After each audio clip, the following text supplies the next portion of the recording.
Islam is in the news a lot these days, and many Muslims will probably say for all the wrong reasons. For some, the word Islam means peace. For others, it's become a byword for conflict. But is that fair? As the fastest growing religion in Ireland, what exactly is Islam? I'm Mick Peelo, and this is Beyond Belief.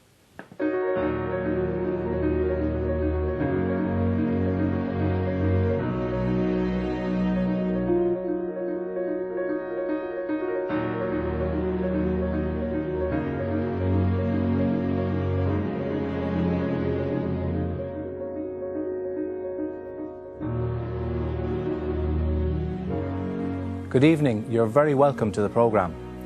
I'm joined tonight by a remarkable panel of guests, all Irish citizens, to talk about what's right and what's wrong with Islam. But before we do that, let's have a look at this.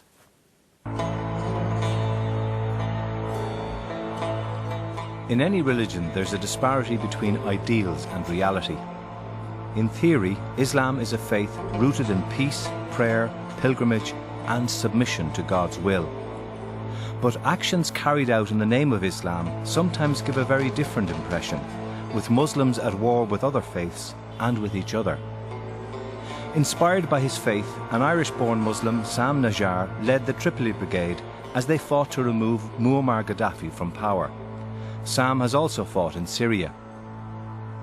In Egypt, 4 Irish Muslims took part in demonstrations protesting at the coup which removed the democratically elected President Morsi from power. The 4 Halawa siblings are still being detained in Egyptian jails. And in a completely separate and utterly tragic set of circumstances, Irish people were shocked to learn that the family who died by fire in Leicester in England were in fact Irish. The head of the household survived because he was working in Ireland at the time. He is Dr. Mohammed Tawfiq Abdul Sattar, who works as a neurosurgeon in Dublin's Beaumont Hospital. His Muslim faith is all that has sustained him since. Tawfiq, can I offer you our deepest sympathies and to you and your extended family for what happened? Now, I know we can't talk about that because there's a criminal case pending, but what's the situation today? You're still waiting. I'm still waiting for the second and the final post-mortem.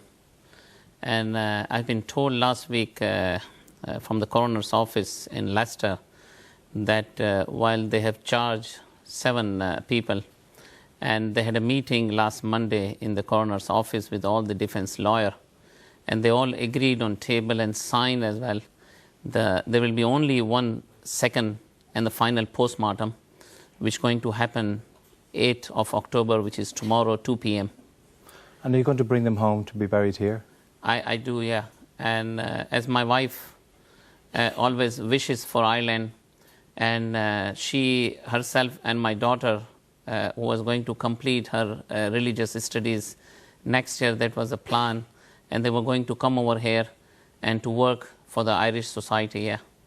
So on that context, I feel that my family should be here in Ireland, and I think this is an honor for the Irish society and community as well, yeah.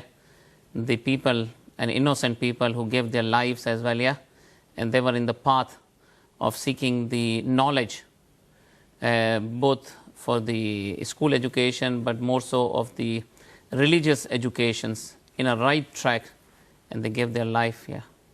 How, I know you've said this publicly before, but how is your faith helping you to cope with this pain? This comes from the religion Islam and the teaching of Prophet Sallallahu Alaihi Wasallam.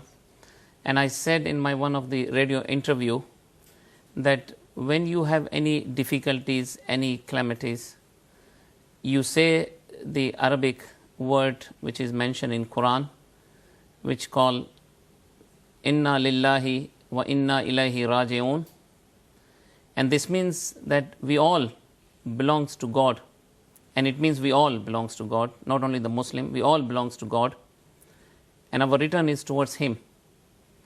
So God has chosen us to be born in that particular family, at that particular time, in that particular country. But one thing is sure, whether people believe on God or they don't believe on God or whatever religion, we all are going to die. Nobody is going to live on this earth forever. So from that belief and the teaching of Prophet Muhammad Sallallahu Alaihi Wasallam, when he lost one of his very young son in his hand, he was crying. The tears were coming out from his eyes. And what's his words, which give us so much strength in your heart, because you follow the teaching of Prophet Sallallahu Alaihi Wasallam as a true believer of Islam. And his wordings were that, yes, my heart is crying and I'm weeping because I'm a human being. But on the other hand, he was saying about this ayat, Inna lillahi wa inna ilahi raji'un, that whatever comes from God, I accept. And God will give some other alternative as well. Yeah. Okay. So if you bring that faith in your heart, one thing I came to know from my age, I'm 52, and I worked in so many different countries since I became graduated, yeah, and worked with so many different nationalities, including Saudis as well for 5 years. Egyptians, Sudanese, Irish, English, Pakistanis, Bangladeshis, Somalian. I've worked with so many different nationalities with my profession. And one thing I can say with that until unless you have that strong faith, you can be lost as well, yeah. So obviously your faith is very, very strong. You're a very lucky man in many, many respects, but still it doesn't, I'm sure, take away the pain. Can I ask you, Nusayba, your own situation and the situation of your siblings today in Egypt, what is the situation? The last situation we have that they already renewed for them for another 45 days. We don't know what's going to happen after that. Are they going to keep giving them another 45 days or not? We hope maybe they will release them after I heard yesterday that the Canadian and the Turkish was released yesterday. So we hope maybe they will, and they already had the 45 days, exactly the same days my sister and my brother had. So we hope that maybe they will get released. We don't know yet. So. And the situation has seemingly got worse. I mean, there was what, 200 Muslim Brotherhood people arrested yesterday. There was 50 people killed yesterday. Yeah, there was like just not put it as a brotherhood, because it was 200 protests was taken from the street, and there was 50 people was peacefully protest was killed yesterday, and that all because they was protesting. Like one of them, literally, they brought his, you could see pictures for all his head coming out. So that's because, and in the same time, the Egyptian government was celebrating about 6th of October, which is they was dancing and the people was dying in the street. So it makes you feel, what's that get with the humanity? Like. A lot of people were asking, and have still been asking, as to why were your siblings in Cairo when the country was on the brink of revolution? The situation is, we book our holiday every year because all of our families there, our aunts, our uncles. So as every Irish person here in the country, when they're planning for their summer holiday, so we planned that before everything started. Like they went in June and all that started in July. And even when that started, we didn't expect that this is going to happen, because the Morsi time, what we had him, like for 1 year, we had every day we had a protest in the street, and we was going and coming, and nothing was happening to anyone that time.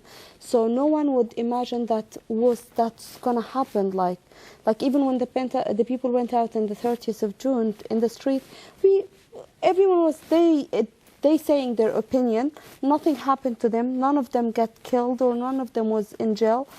So we expected they're right.